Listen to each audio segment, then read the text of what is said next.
안녕하세요. 한참을 고민하다가 속마음을 말해보사래 이렇게 털어놓게 됩니다. 제 소개를 먼저 드리자면 흔히 말하는 명문대 아이비리그에 있는 미국 대학교를 졸업한 후 한국에 있는 대기업에 다니고 있는 욕심 많은 32살 직장인입니다. 저에게는 6년 동안 사귀고 있는 사랑하는 여자친구가 있습니다. 미국에서 개성이 강한 사람들만 보다 보니 이제 한국에 왔을 때 처음으로 만났던 제 여자친구의 조신하고 차분한 성격에 푹 빠져들었었고, 그 이후로도 계속해서 서로 비슷한 성격을 갖고 있는 저희 둘은 서로를 믿고 의지하면서 잘 지내고 있습니다. 나이가 30대 중반으로 접어들다 보니 이 주변으로부터 결혼에 대한 압박을 받고 있고, 제 자신도 슬슬 조바심이 생깁니다. 오래 만나다 보니 부모님도 여자친구의 존재를 알고 있고 집에 찾아와서 밥도 같이 먹은 적이 있습니다. 그런데 문제는 부모님이 여자친구를 별로 좋아하지 않는 데 있습니다. 어머니께서 말씀하시기를 넌 명문대도 나오고 앞으로 그동안 그렇게 고생해서 자리 잡았는데 지금 만나는 아이 말고 더 조건이 뛰어난 사람을 만나보는 게 어떠니? 내가 아는 집사님 딸이 의대 나오고 뭐 이쁘다더라. 뭐 자리 한번 만들어볼까? 라는 식으로 여자친구보다 좋은 조건의 사람을 소개시켜주고 싶은 그런 느낌으로 계속 말씀하십니다. 부모님에게 이런 말을 처음 들었을 때는 왜 저러시나 화도 나고 어른들에 대해 이해하지 못하겠다는 생각이 들었었습니다. 근데 최근 들어서는 이런 얘기를 자꾸 듣다 보니까 사실 저도 생각이 조금 흔들립니다. 제 자체가 욕심도 어느 정도 있는 편이고 지금 여자친구에게 만족을 못하는 건 아니지만 좀 더 똑똑하고 이쁘고 좀 더 저와 사회적으로 약간 비슷한 위치에 있는 상대를 만나서 결혼하는 게 맞는 거 아닐까 싶은 생각이 들기도 합니다. 제 여자친구는 사실 좀 평범한 편이거든요.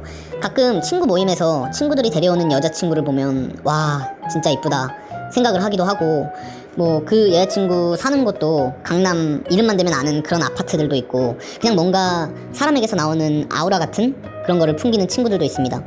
요즘엔 같은 회사 신입 여직원들도 어리고 귀엽고 예뻐 보일 때가 있어요.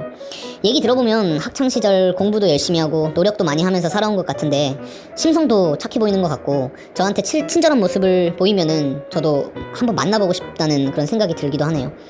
많은 시간을 함께 했고 삶에 대한 이야기도 많이 나누고 저의 다양한 면들을 잘 알고 있고 뭐 힘들었던 과거까지도 전부 알고 함께 해준 현재 여자친구는 둘도 없는 친구임과 동시에 동반자라는 생각을 하면서도 인생에서 중요한 결정이 될 결혼인데 나와 더 잘 어울리고 좀 더 예쁘고 괜찮은 상대가 있지 않을까? 현재 여자친구가 과연 최고의 선택일까? 이런 생각을 하기 시작했습니다. 저 너무 나쁜 놈인가요? 앞으로 뭘 어떻게 하면 좋을까요? 고민이 크게 나누자면 두 가지로 볼 수 있겠네요. 첫 번째는 더 좋은 조건의 여자를 만날 수 있지 않을까에 대한 기대감, 그리고 두 번째는 부모님의 기대에 대한 부응. 사실 두 번째 고민은 님의 의지만 있으시다면 언제든지 해결 가능한 문제인 것 같아요. 첫 번째가 핵심인 거죠. 사실 누구나 사연자님 같은 고민을 할 것 같아요. 내가 이만큼 했는데 더 좋은 조건의 여자를 만날 수 있지 않을까? 더 어리고 이쁜 여자, 부유한 집의 여자들이 계속 눈에 밟힐 수밖에 없을 것 같아요. 저라도 그럴 것 같고요. 하지만 님의 가치관이 뭐냐에 따라서 방향을 선택할 수 있을 것 같아요. 내 인생의 배우자는 이뻐야 한다. 나는 배우자를 잘 만나서 레벨업을 할 거다. 같은 외적으로 보이는 것들이 더 중요하다면 새로운 인연을 찾는 걸 추천드려요. 하지만 님의 가치관이 인생의 동반자와 함께하고 싶다면 지금의 여자친구와 결혼을 하시는 걸 추천드립니다. 이렇게 되면 레벨업을 기회는 날아가는 거죠. 그리고 아마 평생 그 기회를 가지지 못한 거에 대한 미련을 가지고 살 수도 있어요. 인생이 그렇지 않겠어요? 모든 게 트레이드 오프더라고요. 하나를 얻으면 하나를 잃는다.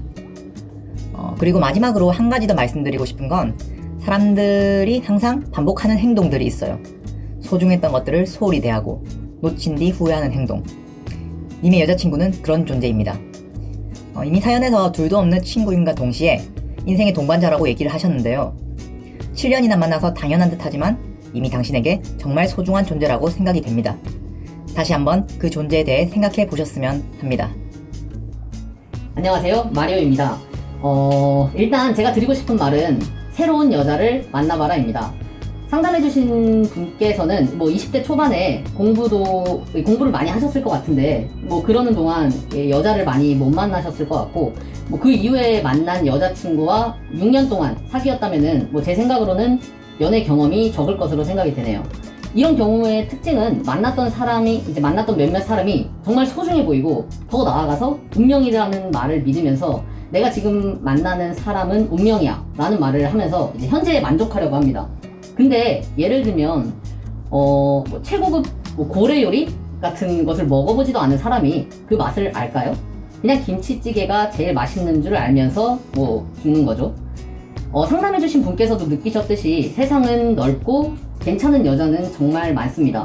더욱이 지금 여자친구분처럼 6년 정도 만나면 그 여자친구분 성격이 막 사이코패스가 아닌 이상 웬만한 여자들 전부 인연처럼 느껴지고 할 겁니다.